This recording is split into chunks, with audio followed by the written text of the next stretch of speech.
Hello, witches! It is Wednesday. Grab a goat, grab a wand, grab something to drink, and let's talk about movies.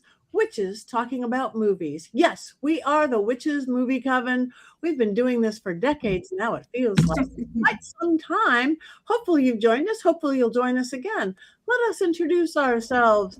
I am one of your hosts. I am Patti Negri. You might know me from my regular podcast, The Witching Hour. You might know me from my books like Old World Magic for the Modern World and my newest book, Dollcraft. You might know me from Ghost Adventures or Portals to Hell or YouTube or Bathroom Walls Across America. But we're glad you're here because this is one of my favorite places to be. Let me pass this to my cohorts and co-sponsors and co-hosts. Let's start with Richard-Lael today. That would be me. I am Richard-Lael. Richard-Lael is one name. As it says right down there, Richard-Lael is one name. If I were just Richard, I'd be in a meat grinder. That's true. Good line, Courtney. Ooh, I'm on it today. You are, and I liked it. So I am known as the Gentleman Psychic. I'm a psychic medium. I used to be a psychic. Apparently, I've told that joke one too many times. Going on. Yeah. That was not mine. Was not going mine. On. So it's there. That being said, make certain you hit the likes, the subscribes, the comments. We need the comments because it helps us to continue to give great shows for people like you. Also, if you'd like to join the coven, you can go right over here to that link and you can sleep with me. You might at one point be able to get into Patty's panties. You can become a bro witch.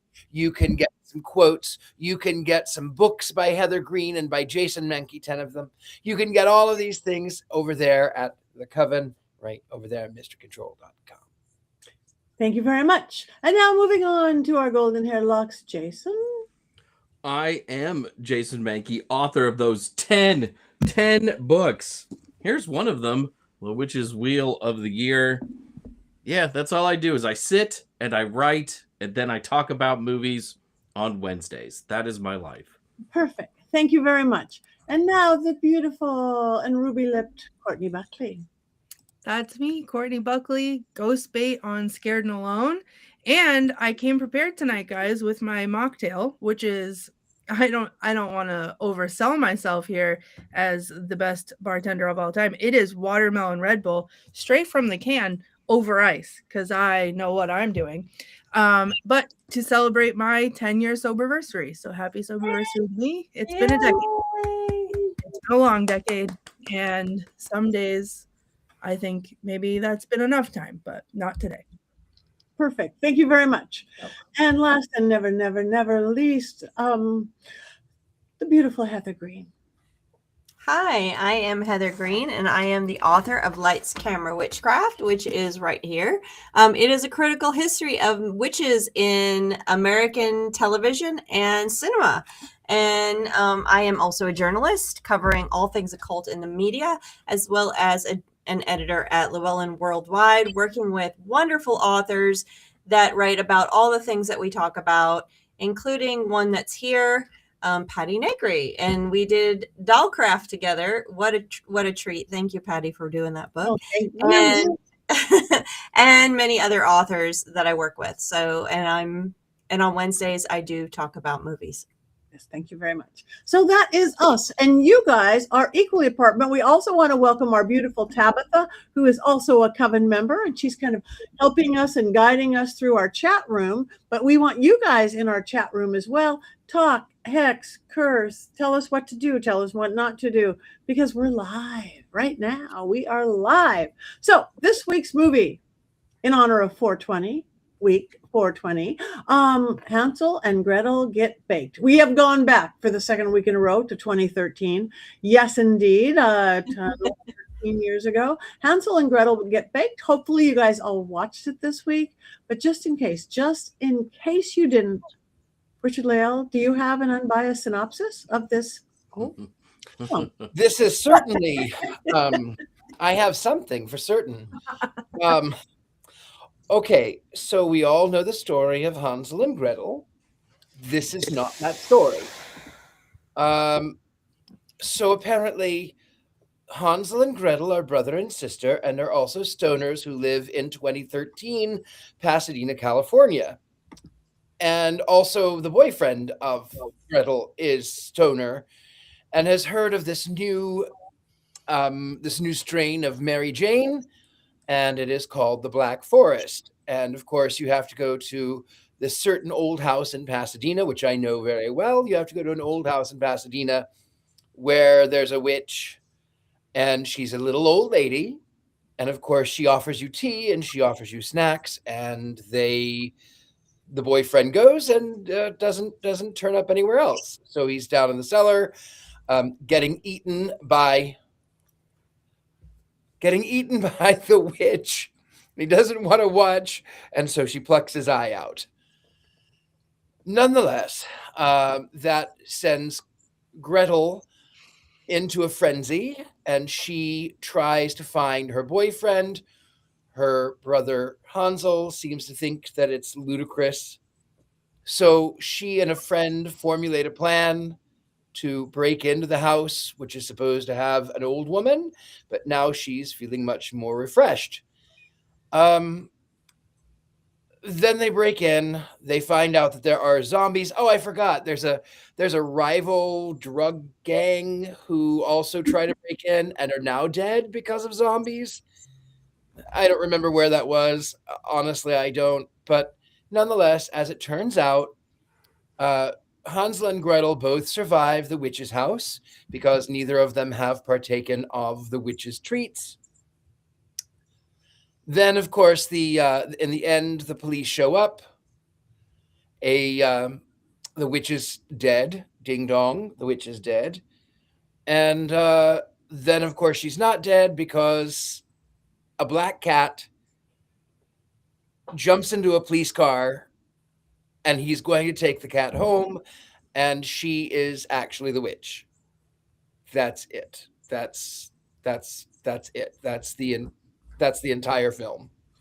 Can I jump in for a second, because I just had a shocking revelation when producer Rob put the movie poster on the screen. I don't know why it took me this many times to see it, but by the producers of Twilight. Is that what I saw? Yes, that's true. I'm sure Heather will talk about it in 5 things, or she's not going to talk about it. Oh, this is going to be a good one. Okay. I have to reevaluate my whole life now. Okay, go ahead. Courtney is speechless. And thank you for that very clear synopsis of the plot line of Hansel and Gretel Get Baked. There might be a little bit more information, though. Heather Greene. There really isn't that much. There really isn't that much to talk about. So this came out in 2013. It is what it is. And the director is Dwayne Journey, who this is his only, as far as I can tell, feature film direction. He did a lot of other things in film outside of this, but this is his first, as far as I can tell, and his last feature film directing. The writer, David Tillman, who's an actor. Also, this is one of his few screenplays. I don't know if he did another, but at least this is the only one that I can tell that was produced and made into a film in terms of that. He is actually in the film. He plays Norm, the one who gets eaten by the black cat at the very end. That is the screenplay. That is who wrote this and who went ahead and wrote the screenplay and who conceived of the story.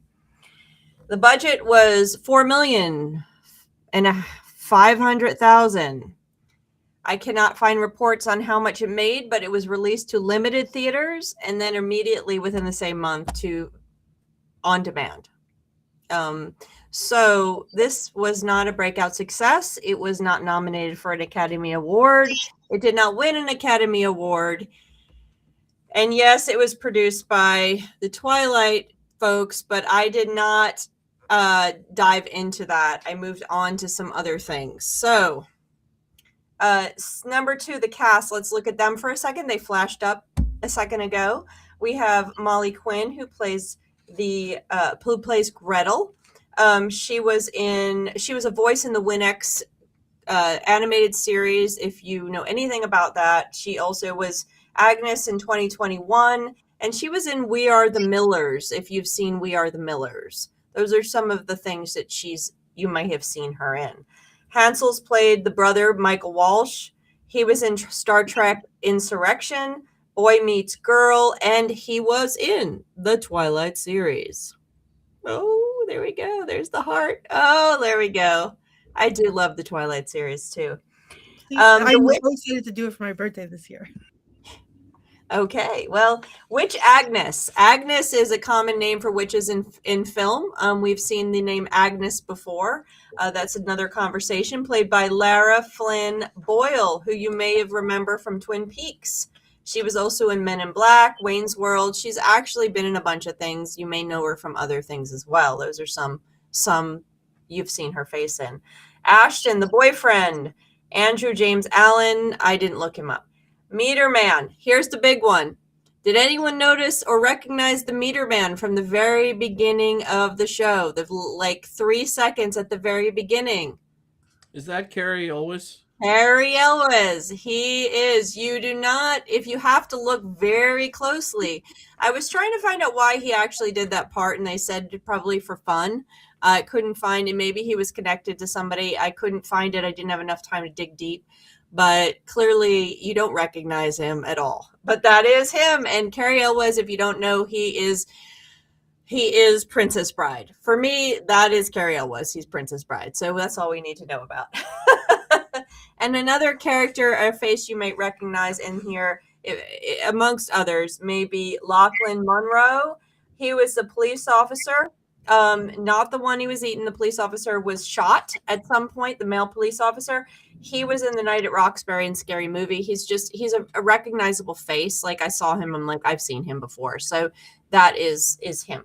So let's move on to number 3. Hansel and Gretel, the original story this was based on, was created, they believe, from around the 14th century. They believe that's when the story formulated, sometime during the time where the world was rough for kids, for parents, the Black Plague. And so these stories in Germany formulated oral stories of children being eaten, children being suffering in the woods, etc., Black Forest, all of that stuff. It was eventually made popular and written down by the Grimm brothers. It's originally from Germany, as far as I know. It very much has the Baba Yaga witch in it, which leads me to number 4, which is Hansel and Gretel is one of the most top 5 produced or adapted witch stories, witch literary tales in Hollywood.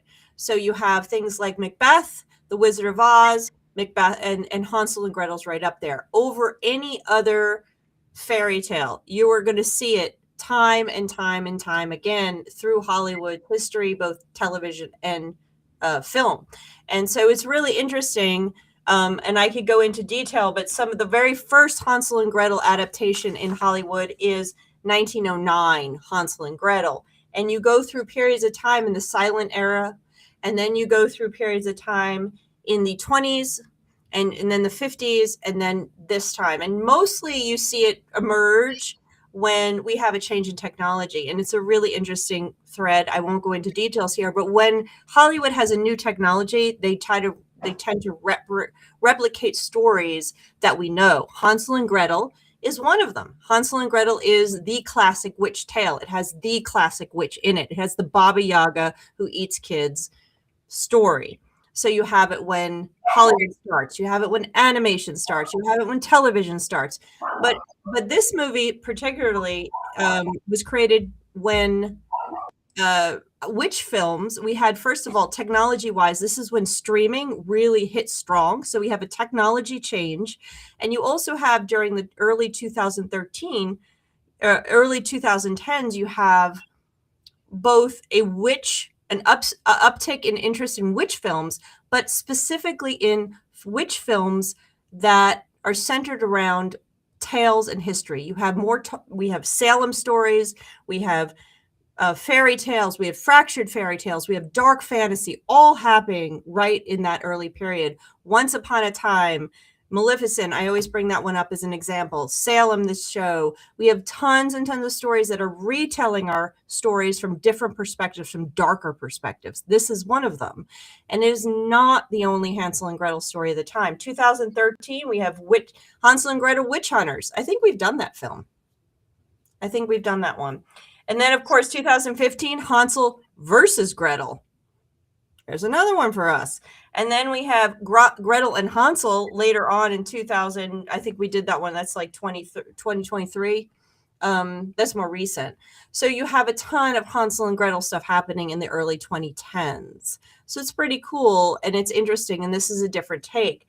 I love the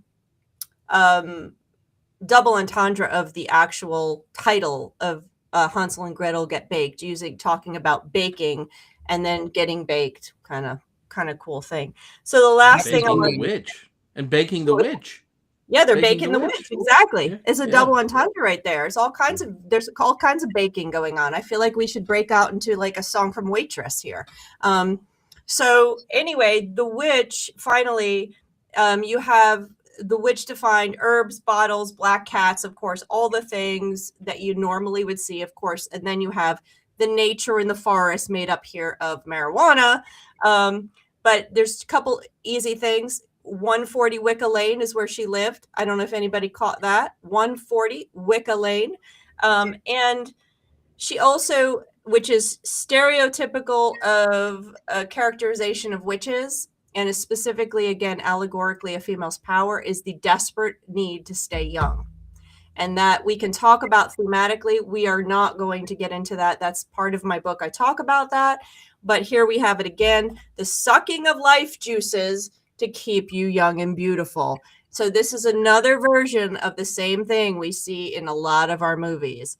So those are some of the things to think about when you're watching this movie. And then we can talk about whether witches use cannabis in their spells. Before we do that, can we go back to the cast again? Yeah. Because I actually want to talk about the cast. There is all of the names that you mentioned. Yes. We know the names, Carrie Elwes, all of these names we know.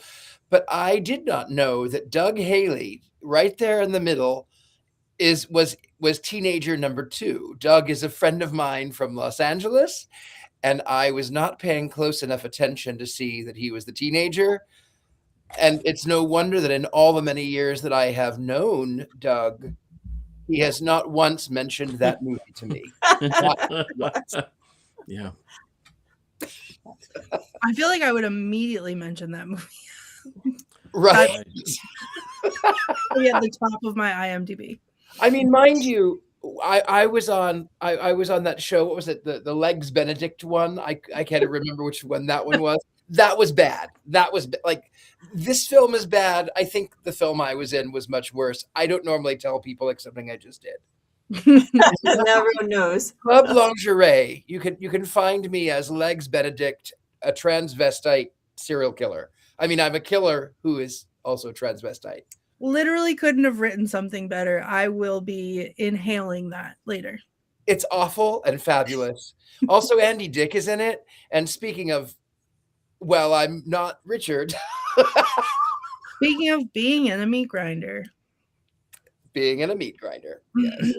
So anyway, I just had to say about Doug. Thank you. Okay, this movie, it's comedy, it's horror, it's gross. I wanted to like it. I mean, the idea of a stoner, modern cannibal witch running a drug front could have been amazing.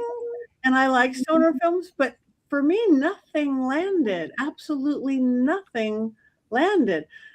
The comedy was not funny enough. The horror wasn't horror enough. The violence was just gross. My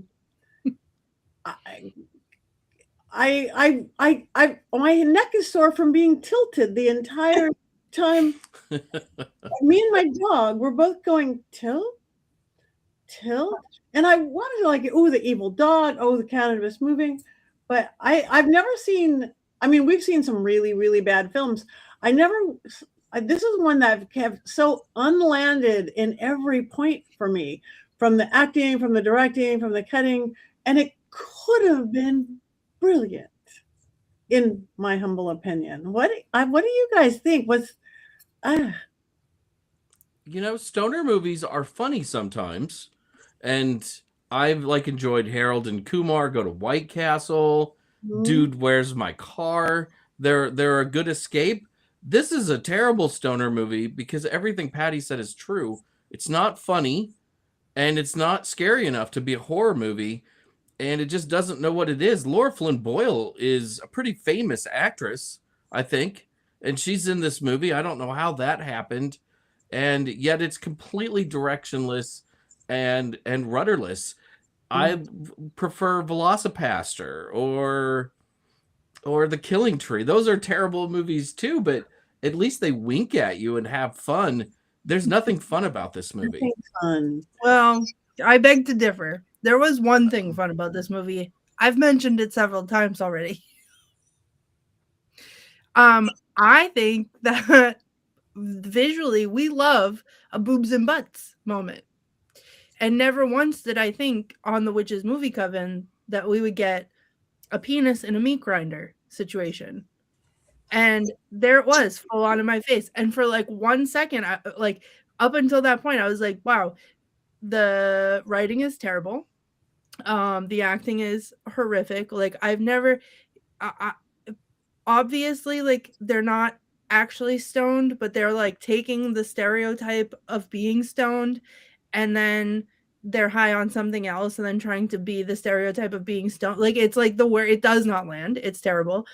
Marijuana is their entire personality for absolutely no reason at all. So for a hot second, I was really upset. And then there was the Agnes one-liners in the beginning.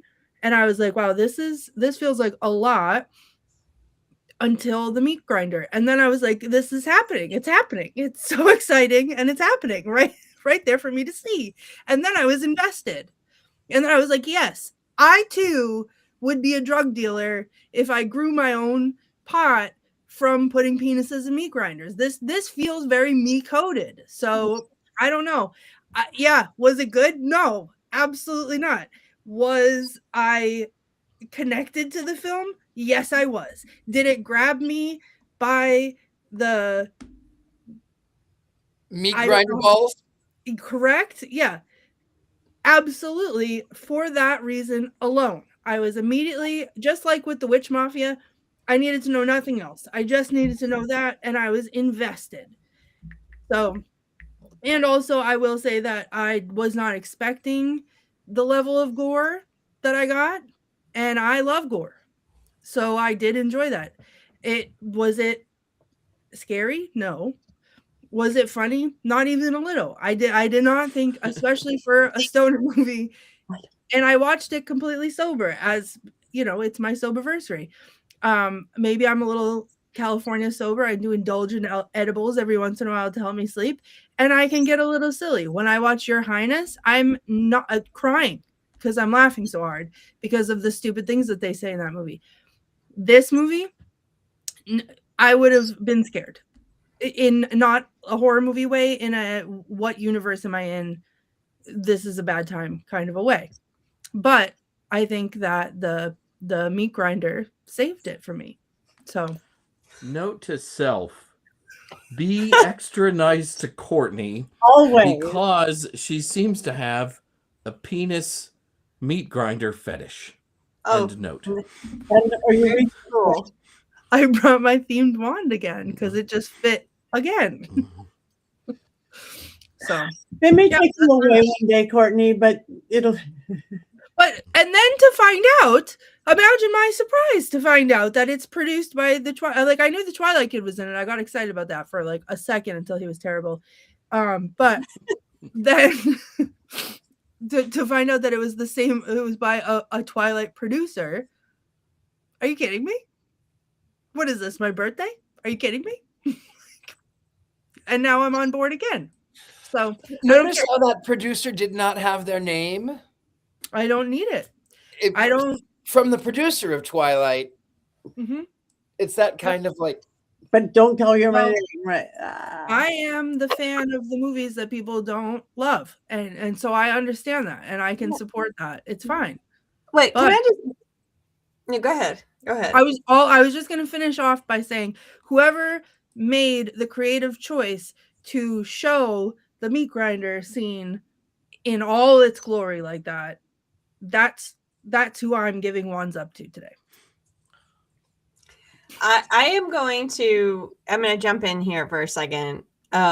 Is that I will watch any movie, and I, after time have enjoyed some of the non-Academy Award winning films that Courtney has introduced us to, including Velocipaster and the Shark, Ouija Shark, and The Killing Tree. Those are the three that come to mind.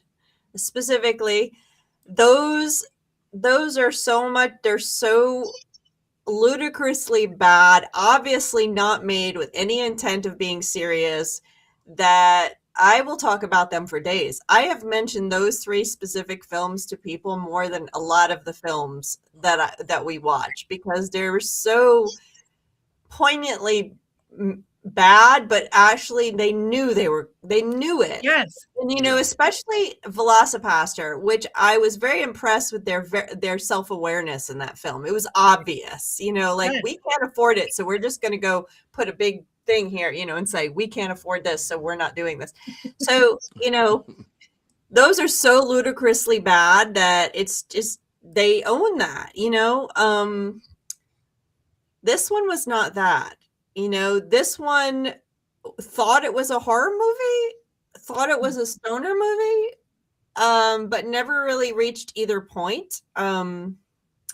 So when I watched it originally for my book, I was watching, I'm like, another Hansel and Gretel, gotta watch it. And I was just like, I didn't, all I could remember is that the witch, and it's only been a few years, was the witch was using marijuana for her magic. That's all I remembered, and I didn't remember the details of all the stuff. And really, it's not, I thought there were some interesting things they did to try to wrap around the original story. Like they mentioned, hey, we're going out to hang out with the Stiltskins. We'll be back later. Watch your sister.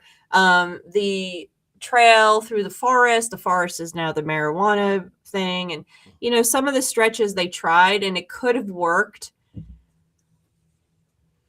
The cage, the oven, but it didn't want to be a horror movie, and it didn't want to be a stoner movie. It just landed flat. So Well, thank you all so much for joining us. That was the end of the show. That was Well, who should have directed it is Reese, who made the Pooniverse. Because with the Killing Tree is not part of it, but he also made the Killing Tree and Bambi the Reckoning and Peter Pan one, which was really good, and the Winnie the Pooh horror movies. He should have been in charge of this movie, and then whoever made the choices about the gore should have helped him, and then maybe it would have been something. But I agree. No, but you hit the nail on the head, and I've argued this every single time we've watched one of these movies, that genre of stupid horror, like The Killing Tree and Velocipaster, they're like that on purpose. Like, and that's the whole point, is that they're trying, like, that's the humor, is that they're being that stupid on purpose. This movie was like, we're gonna do a thing, and then they didn't, and that's not funny. Well, and if you don't have the budget, if you don't have the budget to make, oh my goodness, wait a minute, everyone stop right now. I was in that show. I was in that one. Is that you right there? That was me. Like, I don't know, like, well, naked. That was me naked. Is that you? That is not me. That was not me. But I wish there were pictures of me from that. Maybe I could send them to producer Rob. I think, no, you know what? You could find them. They're forever in my role. They're forever back, so I would never find them. But if you can Google, you can find some pictures of me and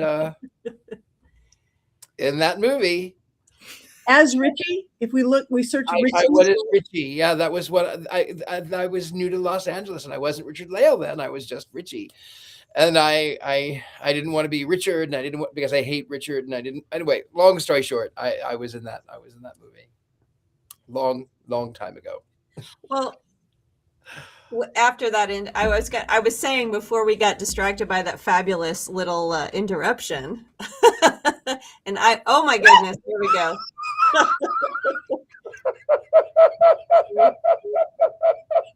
We've seen that before. That was me being arrested after my wig. Never falls flat. I love it.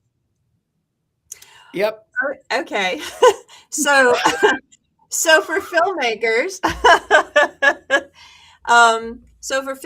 out there, if you don't have the budget to make a movie that can live up to a certain degree or a certain quality, own what you have and make the story what it is. And so if you need to bend, or if you need to make a comedic, don't try to make a film that you cannot make, because it will always fall flat.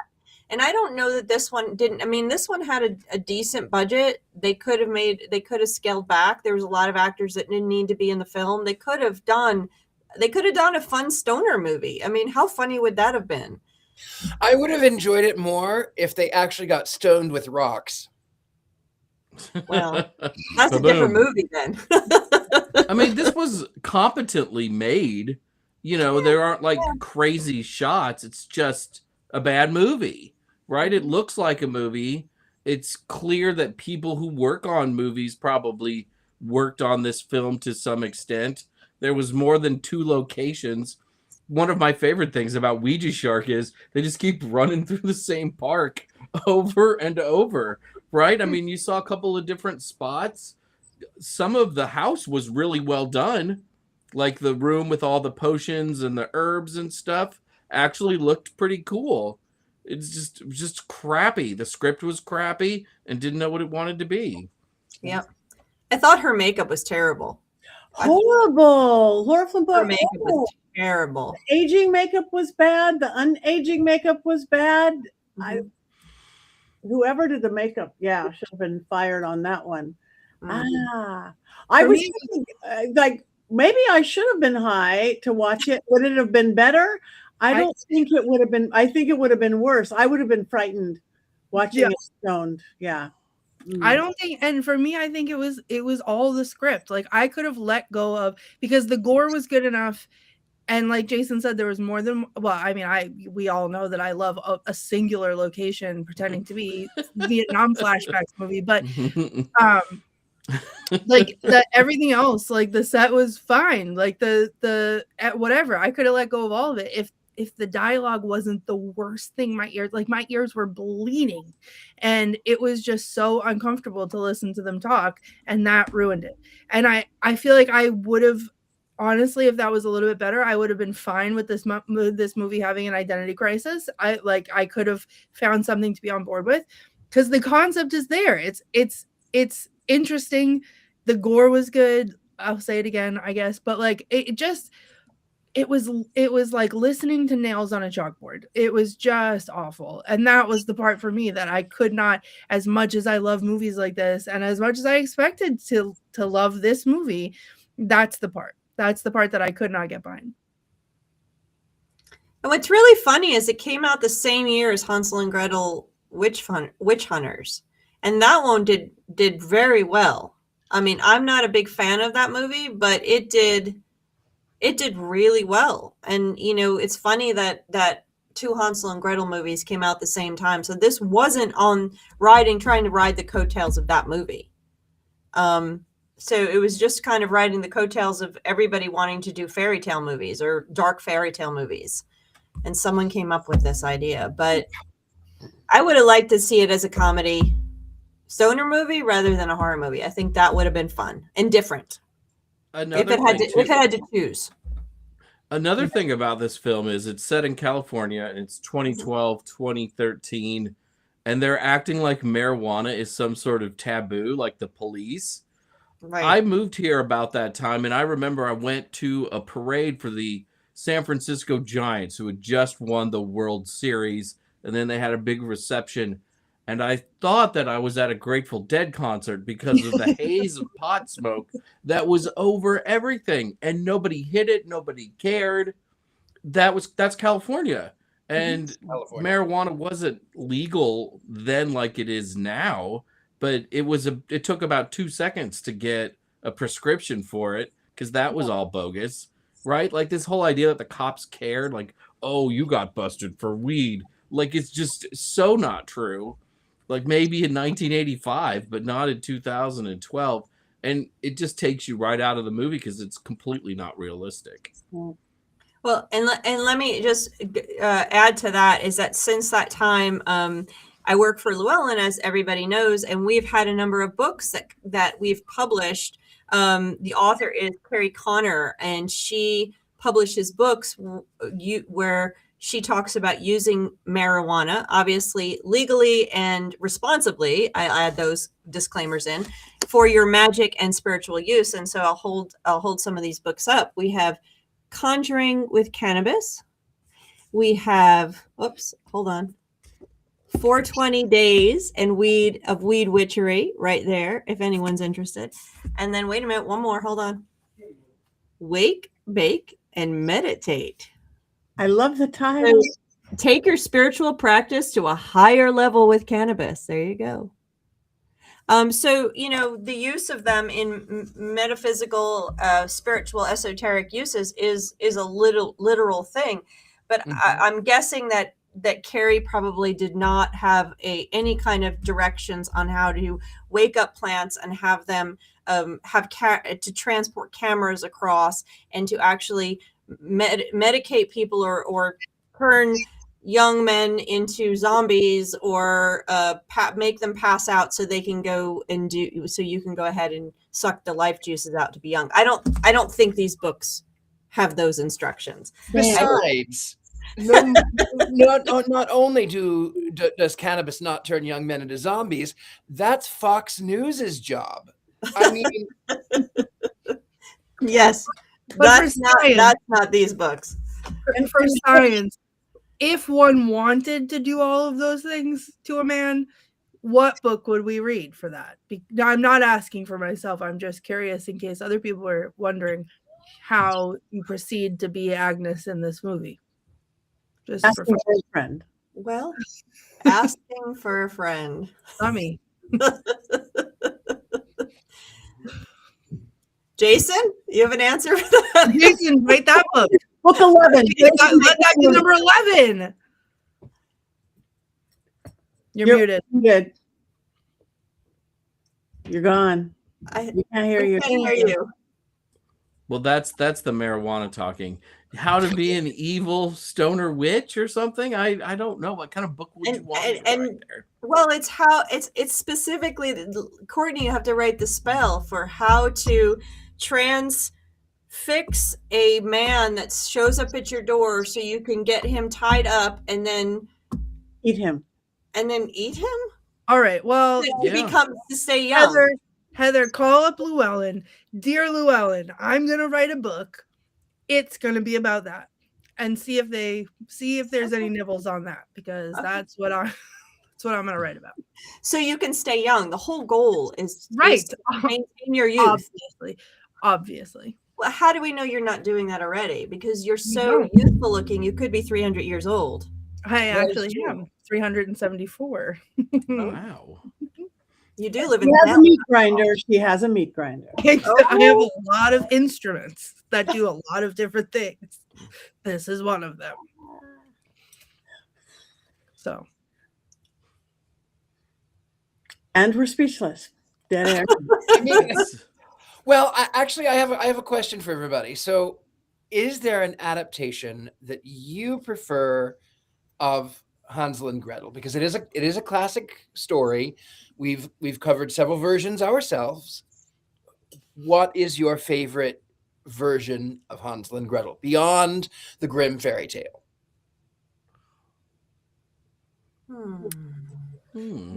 Nobody? Nobody. Well, okay, fine. I'll tell you my favorite Hansel and Gretel. It's from 1991, and it's in the Addams Family. And, and the Addamses have been Nobody's surprised. Addamses are ousted out of their house, and they have to get regular jobs. And Morticia becomes a daycare teacher, and she reads Hansel and Gretel, and she says, "And just as the sweet old lady was about to push the children into the oven, she was pushed into the oven by those children. Now imagine, boys and girls, how that must feel like, being burned alive."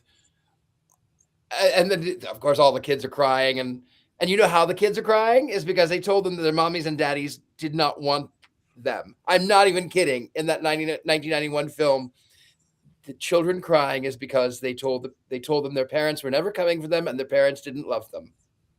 I'm not kidding. That's it. That's my favorite. That's my favorite version. That's my favorite version ever. There was a popular version. Let me see what year it was. I think it was 1951. No, 1954. It had puppets, and it was animated. And there was a Puppetoon version in 1951, and then there was another version. I can't remember the name of the witch puppet. She's very, very famous. She you would recognize her in a second if Punch you and saw her. Judy? Yes. What is it? Punch and Judy. Yes, it's similar to that, and she was appeared in several things, but she was in she was in one, and it's called The Story of Hansel and Gretel, and then there's Hansel and Gretel Opera Fantasy. Those were both in the 50s, and they're pretty cool to look at. That is, which one is that one? I don't know which one that one is because I can't see the witch. The witch will cue me into which one it is. But they have there were several done back in the 50s that were kind of fun to watch with the puppets and the claymation and all of that kind of thing. And I love the animated ones. Disney did one back in the 30s, Babes in the Woods, which is the witch at the end when they're trying to chase her out of the woods. She forms into a rock. Like they get her and she's like running and then she forms into this witch rock and it becomes Witch Rock. So there's some cool little retells of it. Didn't Laurel and Hardy do one? I think so. I think that they did one, Laurel and Hardy. I mean, there's been so many versions of this told. I'm just thinking of the ones that had the name in it, but there probably was. Everybody has done this story. It's embedded in a lot of movies. It shows up everywhere. Again, this is one of the archetypes. Hansel and Gretel has a witch archetype, has a narrative witch archetype. It's the old witch in the woods that nobody likes. It's the Baba Yaga. It's an essential archetype of the old woman who's scary in the woods, who's going to harm children. So you just boil the story down, and it's repeatable. I have a question for you, Heather. Maybe you would know. So in the puppet ones, did the witch look like Lady Elaine Fairchild from Mr. Rogers' Neighborhood? Because that puppet scared me. One of them did. It is very much a Lady Elaine type puppet. That's the Opera Fantasy one. She has black. She's not dressed like a witch. She has like a black kind of fancy kind of like white thing. I'll have to find a picture of her if I can shoot it up to our producer. But she kind of has that look. But Lady Elaine was many years later. Okay, moving on with Hansel Gretel. Do we have any quotes, Miss Courtney? Or we have a couple. They're not great, but I did my best with what I had to work with. So when she has the boyfriend on the table and he's completely misreading the situation, like entirely, and she's talking about eating him, and he is thinking that it means something else, and he says, "What if I let you lick my junk, nothing else?" And then this is the part where I was like, I'm confused about what I'm watching. She said, "What if I want to eat your junk?" And I was like, this is a lot. And then he said he doesn't want to watch, and then she ate his eyeballs. So There Like was you a do. lot happening. It was sensory overload. And then he says, "Please let me go." And she said, "I wish I could, but I've still got the munchies for people." Like, rock on, sister. And then when Hansel and Gretel are walking out of the house, she says, "It would be nice if you could be a little more supportive." And he said, "You're adopted." What? Okay. And then in all capital letters, I wrote, "Did she just put his penis in a meat grinder?" So that's my own quote. That's quoting me while I was watching that movie. So those are my quotes. Thank you I- very, very much. While I was watching it, I did write down 2 quotes Okay. because I thought the movie is almost funny in these at this particular point. So the other girl who was not Gretel, she says at one point, "He took me to really fancy places like the Cheesecake Factory," which is funny. And then the witch says, "Never send a zombie to do a woman's job." That was awesome. Those were the only moments of enjoyment I had in the entire film. Yeah, the Cheesecake Factory. Yeah, that was a good one. See, Stoner, Cheech and Chong. I too grew up in Cheech and Chong. I actually worked for them once. I delivered marijuana products to LA. It was early down in the line with Lady Willis-Hage. So yes, that's a Stoner. I would like just to suggest as a suggestion for this week's t-shirt to be something having to do with the meat grinder. Be nice or I'll get my meat grinder, like A witch's tool, the meat grinder. a tool for your tool. Sacred tool. I have not had luck with Hansel and Gretel movies my entire life. And a lot of this stems back from junior high school years when I would play in soccer tournaments, and my parents would get 2 hotel rooms, a room for them and a room for the 4 boys. And my stepbrother would watch Showtime late into the night, which we were not supposed to be watching, clearly. Scandalous.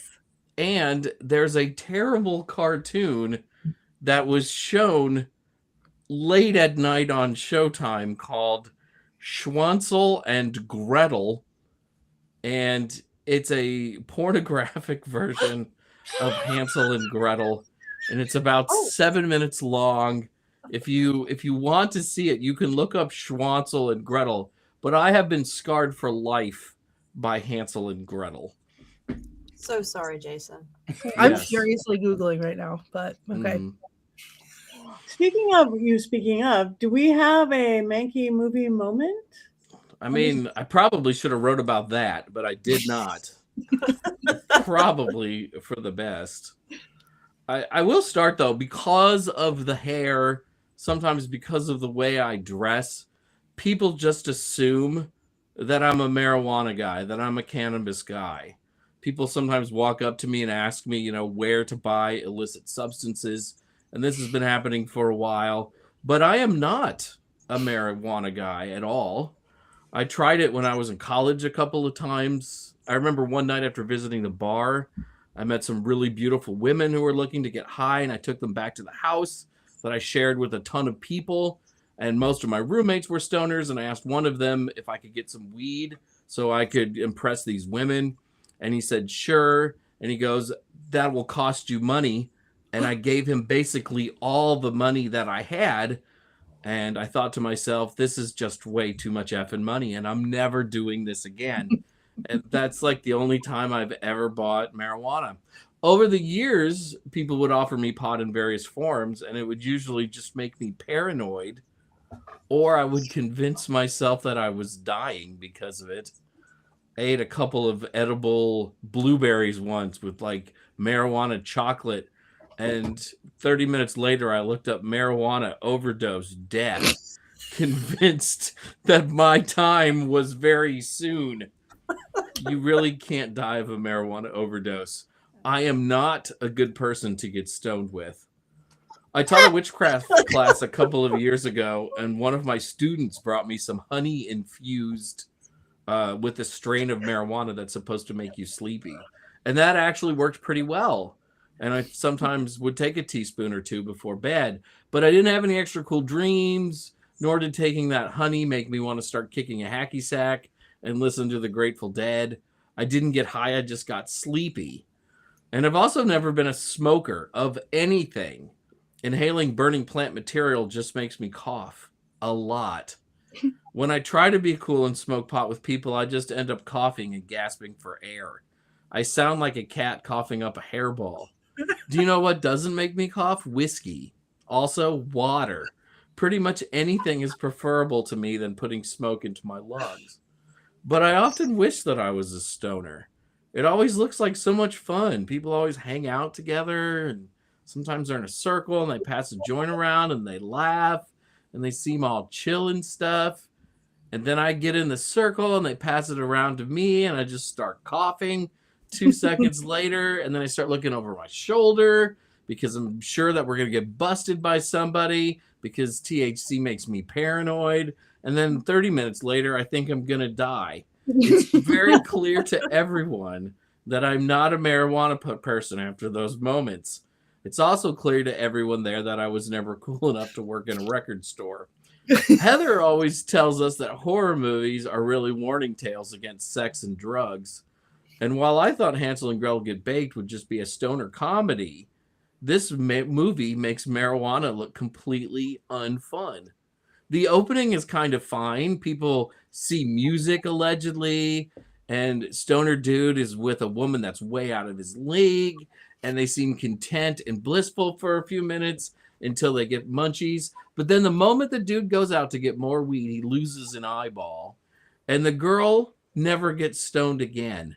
Mostly you just see people token up and then visiting Laura Flynn Boyle and then dying. And while I would still like to visit Laura Flynn Boyle, none of this seems like all that much fun. And that's how crappy this movie is. They made something that should probably be fun and turned it into something that's clearly not fun. It's almost like I wrote this movie based on my past marijuana experiences. But I would never write anything this crappy because I respect people and I respect their time. The makers of this movie didn't respect my time or yours, and it certainly didn't make me want to celebrate 420. Oh, that is beautiful. So Okay. what? I actually have a thought. Okay. So maybe next year, instead of this awful movie, if things are still, Reefer Madness, both the 1938 and then the 2000 musical version of Reefer Madness. It has the devil in it and magic. Yeah. It's a billion times better than Whatever this was. The money I would pay to watch Jason live experience a marijuana overdose, it's the limit does not exist. Like I would pay so much The curiosity is just absolutely like, him eating a marijuana chocolate covered. Well, I had 2 of them, Courtney. 2.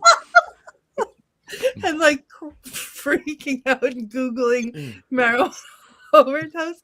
Just the imagery of that alone that's the most horrifying thing I've ever seen. That's it. That's the witch in the opera fantasy. That's the one that I thought that I had remembered is the one that looked like Lady Elaine Fairchild. There you go. There she is. Thank Oh my you, God, Rob, for that and getting us out of the other tangent. It is I'm laughing appreciated. so hard I'm crying at Jason's marijuana blueberry. I think the follow-up to this is Cheech and Chong meet that witch. I think that would be a really funny movie. Like would be a good movie. let's make a funny version of the movie. Yes. Yeah. Or Jay and Silent Bob. I love Jay and Silent Bob. All right. Before we go too far off, we got to vote. Wands up, wands down. And this means all of you in the chat room too. Wands up, wands down. Oh, sorry. Oh, Courtney. I'm voting up because I too have sometimes get the munchies that only eating a person could solve. So down, and down, I too down, would down. like to put down a the witch's penis road. in a meat grinder. So I Okay. identify with her. There is no middle ground with us. We have down, down, down, down, and up. All right, you guys in the chat room. Nobody's voting. Are you all afraid to vote? Wait, right, this movie is baked. She did wait one. Oh yeah, Robert's so far down. It is buried. He's buried his wand. Wand's down from Marty. Okay, down. Is anybody on Courtney's side? Wand's up. Okay, Colin. Only because I'm half baked myself right now. Wow, Colin is the only one not going in the meat grinder. Imagine that. Way down. Horrible movie. Okay, we got Courtney. We got Colin. Tabitha, how did even a neutral like is too good for this film? Neutral Tabitha. Need I remind everyone who's voting just the absolute width of this? You are a torture queen, Courtney. I like what I like, Patty. Past lives. Anyway, we've got there's very little middle ground on this. There's a lot of downs. We got double downs with Jason. Everything's turning phallic on Jason, me. I don't know why. I Courtney. will send you a marijuana blueberry. Okay, so just watch it. I actually have a bag of gummies at the house, and I ate half of one before watching this movie. And I did not look up that I was going to die, but I wondered if I was going to die, and it didn't have the effect that I wanted it to on this film. Damn. I keep trying and I keep failing. I shouldn't even try. That's the lesson. Don't try, kids. So Don't try. So what 2013 movie are we watching next week? 2016 movie called A Dark Song. Oh. So we're advancing 3 years. Okay, 3 years. 2016, only 10 years ago, A Dark Song. And we'll be celebrating the birthday of one of our regular guest hosts, Scarlett, or Sarah, as she's sometimes known. Yeah. So everybody, let's watch it. Somewhere, A Dark Song. Yeah. Grab your goat. If you don't have a goat, remember, like Richard-Lael said, we go to Mystery Control and you could have a goat. You could have a naked goat, or you could have a bling goat.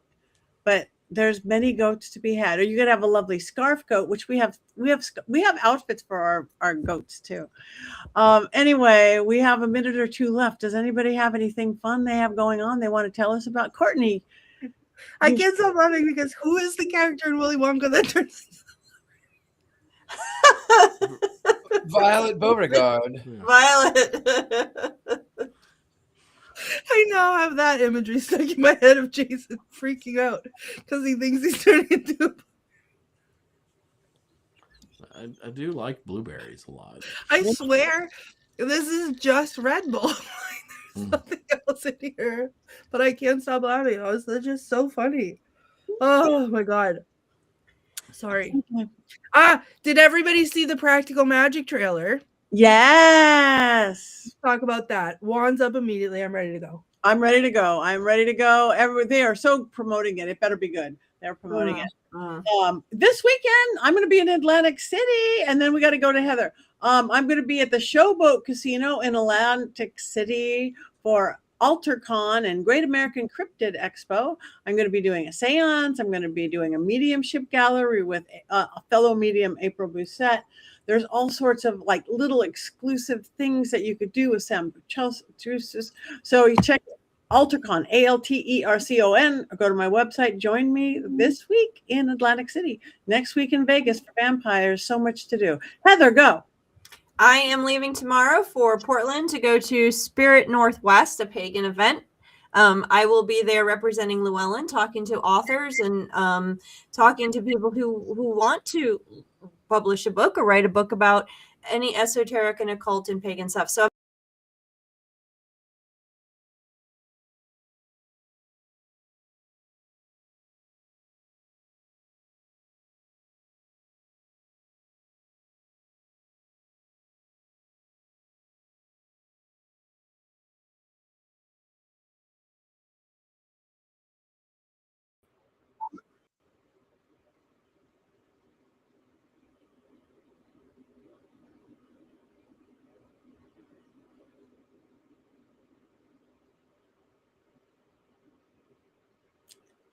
Did everybody leave?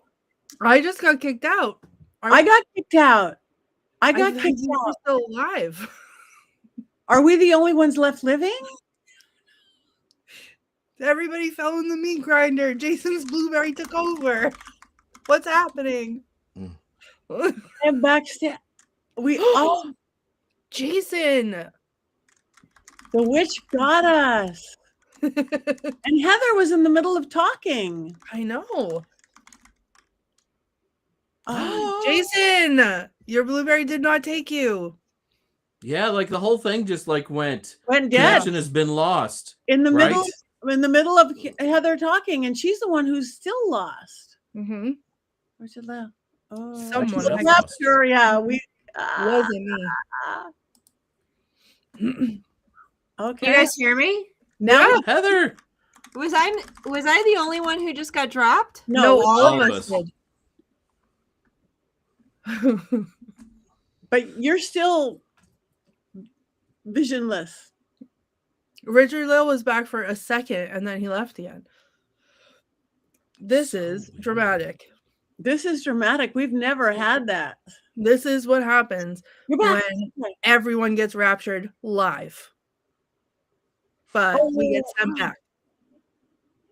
And we So, lost Heather again. There's Heather again. my goodness, they're still deciding on Heather. Wow. No, I just switched to my laptop camera, so which actually is better than the other one. I'm a new camera got delivered while we were talking to stop this funky green weirdness. But anyway, I'm back. So I was not the only one. No, who we got all dropped. left. Everyone. Okay.